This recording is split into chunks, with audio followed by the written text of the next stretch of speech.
Question 1 on AQA A-Level Chemistry Paper 1, June 2022. Question 1. Give two features of a reaction in dynamic equilibrium. So an AO1 question. Well, in dynamic equilibrium, the forward and reverse reactions happen or proceed at equal rates. And another feature is that the concentration of reactants and products remain constant. This is why you need to learn, like if you're really good with KC and KP and calculating all of that, but you do need to learn the features of a reaction in dynamic equilibrium. Forward and reverse reactions proceed at equal rates, and the concentration of reactants and products remain constant, aka concentration of reactants and products stay the same. A gas-phase reaction is at equilibrium. When the pressure is increased, the yield of the product decreases. When the pressure is increased, the yield decreases. So state what can be deduced about the chemical equation for this equilibrium. Well, if you think about it, if the pressure is increased, the equilibrium is going to shift aside with fewer moles of gas, and the yield is decreasing. So pressures increase, equilibrium shifts aside with fewer moles of gas, and the yield decreases. Yield will decrease.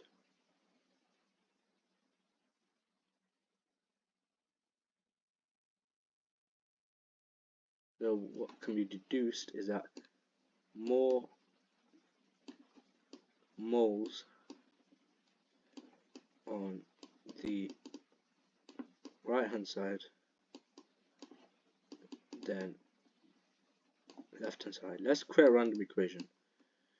2SO2 plus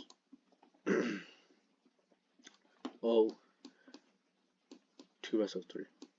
Now I don't think this is even an equation, no, but it doesn't matter, because what I'm trying to show, yeah, it's not even balanced. Okay, let's just do a balanced one then. Sulfur plus O2 to form SO2.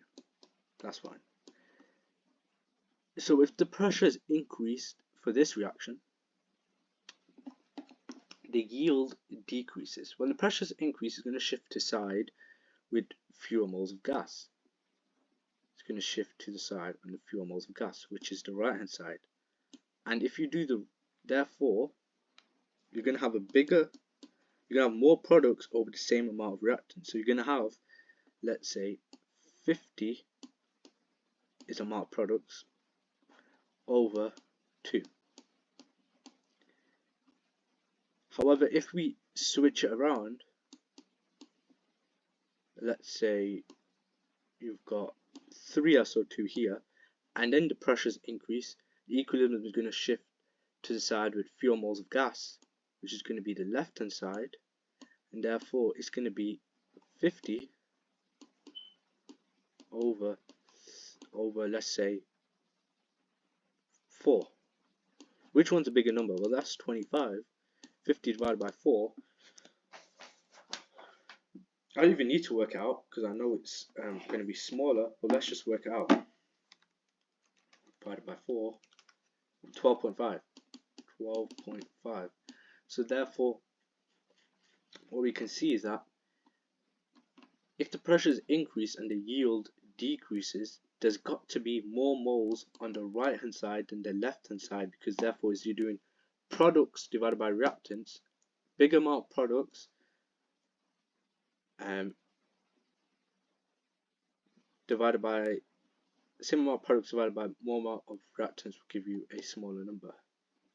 Hopefully that made sense, because this 1 marker is pretty sneaky, so I wanted to make sure you guys make sense for you guys. So yeah. increase the pressure, it's going to shift to side with fewer moles of gas, and in this equation, this here, this is fewer moles of gas. So in this case, you get this, 12.5. Yeah, let's just move on. So we've got, okay, so how many marks? 12 marks, we've got 12 minutes. Okay, so carbon monoxide, hydrogen react to form methanol, calculate moles of carbon monoxide present, calculate partial pressure. Okay, so we've got carbon monoxide, 2H2, CH3OH,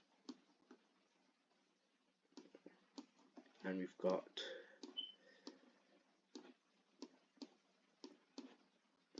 moles, change in moles, C, equilibrium moles, mole fraction, and then partial pressure. But I'm not going to do that bit because I don't really have enough space, and I want to put the answers in the box, in the line. So we know 0.43 moles of carbon monoxide is mixed with 0.86 moles of hydrogen. At equilibrium, the total pressure is that, and the mixture contains this much of methanol. This is the equilibrium moles of methanol because it says at equilibrium. So this is 0.110. Now, because we have the equilibrium moles, we're going to assume that the moles at the beginning is 0. So the change in moles is going to be 0.110. Now, if we increase the moles on this side, we have to decrease them on this side, the left hand side. So it's going to be minus 0.110, and in this case it's going to be minus 0.110. However, because you've got 2 moles, we're going to times it by 2. So we get 0.430 minus 0.110, 0.32 moles. And we don't actually even need the hydrogen moles. Yeah, we really don't. But actually, maybe we will. 0.860 minus 0.110 times by 2, 0.64. 0.64. Now we've got the moles of carbon monoxide.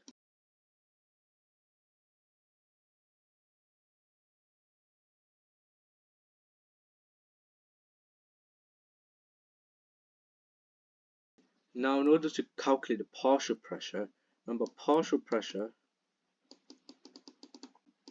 oh my days, time's running out, so 8 minutes, and we've got this many to finish in 4 minutes.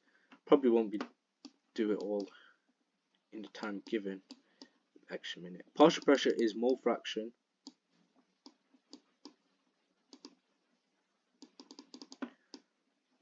times by total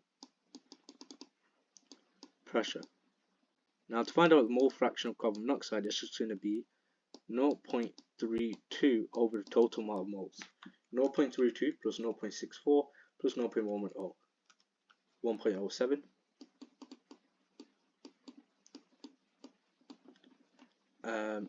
Well, this is 0.32 times by, we want it in kilopascals, so we're not going to convert to pascals, times by 250 total pressure. 250, 0.32 over 1.07 times by 250, we get 74.8. 0.32 moles, 74.8 kilopascals. Give an expression for the equilibrium constant Kp for this reaction. Kp, curly brackets, partial pressure CH3OH all over partial pressure carbon monoxide times by partial pressure hydrogen squared. Remember, products over reactants. Partial pressure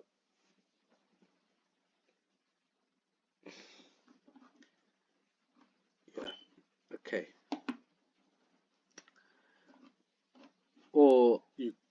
pretty sure we do have to leave as 1p or 2p's. The marking for these type of questions are really weird, so yeah, let's just leave it as 1p then. So it's just P CH3O, P of carbon monoxide, and P of H2 squared, so the pressures. 1.5, calculate partial pressure of hydrogen in this experiment. Okay, how do we do this?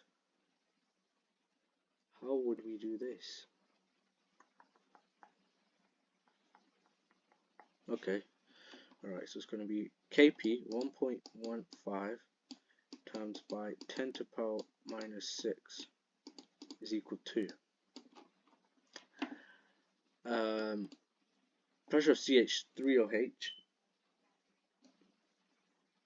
which is what, 5.45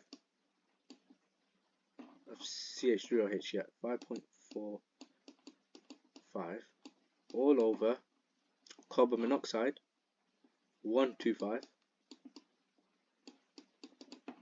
times by what we're trying to find, the partial pressure of hydrogen, and hydrogen is squared, so let's just say let H2 equal Y, so we get Y squared.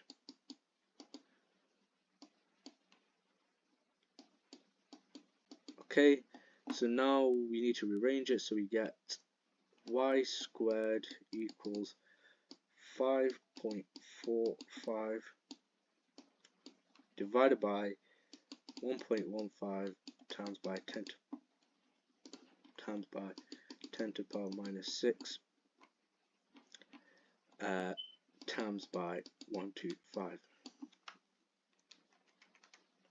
1.15 times by 10 to the power minus 6 times by 125.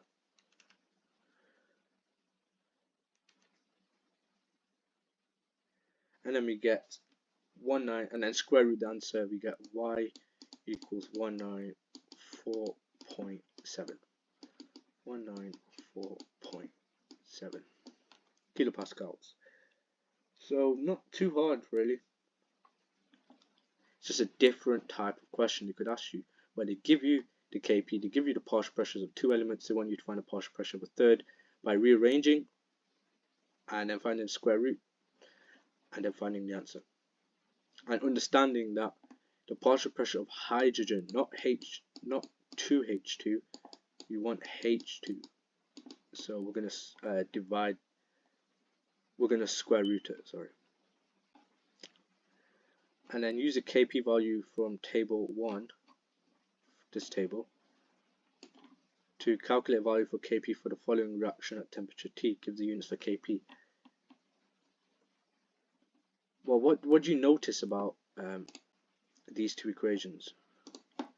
CH3OH, reverse by reaction CO plus 2H2, CO plus 2H2, reverse by reaction CH3OH. They're literally flipped over.